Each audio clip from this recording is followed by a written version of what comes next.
Miss হবে না আপনার পছন্দের টিভি শো। দেখুন জি5 অ্যাপে একদম ফ্রি। কেন দাঁড়িয়েছো তুমি নিজে বেড়ালের মতো? তোমার এক্ষুনি আমার সঙ্গে বর্ষার শ্বশুর বাড়িতে গিয়ে ওর শাশুড়ির পায়ে পড়ে বলা উচিত যে বর্ষাকে যেন ওনারা এসে সসম্মানে নিয়ে যান। তুমি এটাই করবে। চলো তুমি আমার সঙ্গে। কি করছো কি তুমি? ওকে বর্ণা, তুই এক্সাইটেড হোস না, এনে জলটা খেয়ে নে।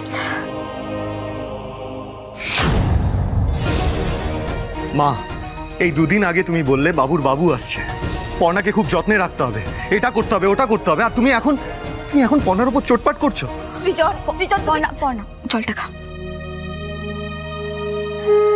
একটা কথা জেনে রাখো মা, তুমি বাড়ির বাকিরা বাবার জন্য কষ্ট পাচ্ছ, চিন্তা করছো, কিন্তু পর্ণা এই অবস্থায় যেটা করছে সেটা একবারও ভেবে দেখেছো? ও নিজের সাধ্যের বাইরে গিয়ে বাবাকে ফিরিয়ে নিয়ে আসার জন্য প্রাণপণ লড়াই করছে। ওকে দোষ দেওয়ার আগে একবারও ভেবে দেখেছো তুমি? পর্ণা ছাড়া বাবাকে বাড়িতে ফিরিয়ে নিয়ে আসার আর কোনো আশা আছে তোমার কাছে, বলো?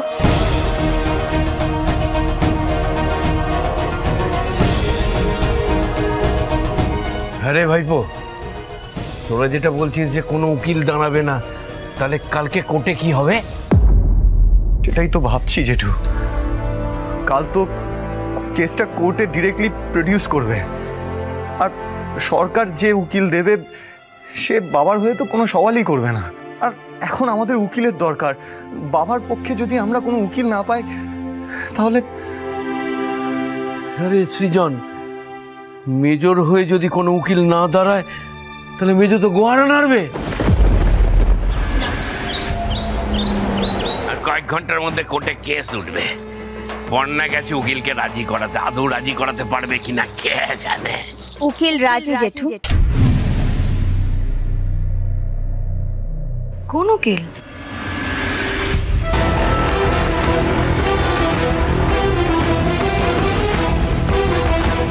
ও হচ্ছে ধানসিঁড়ি, ধানি।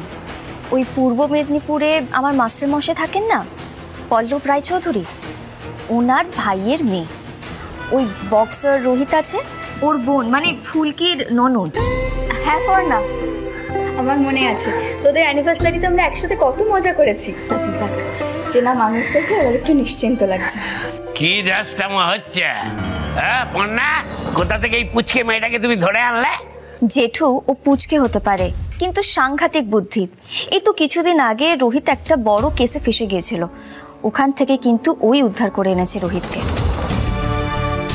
আপনি দেখবেন ও বাবাকেও ঠিক ছাড়িয়ে আনতে পারবে। তুমি পারবে বাবাকে ছাড়িয়ে আনতে? উনি খুব ভালো মানুষ, কিচ্ছু করেননি। আমি শুনেছি পর্ণা দি আমাকে সবটা বলেছে। তবে কি ধানু?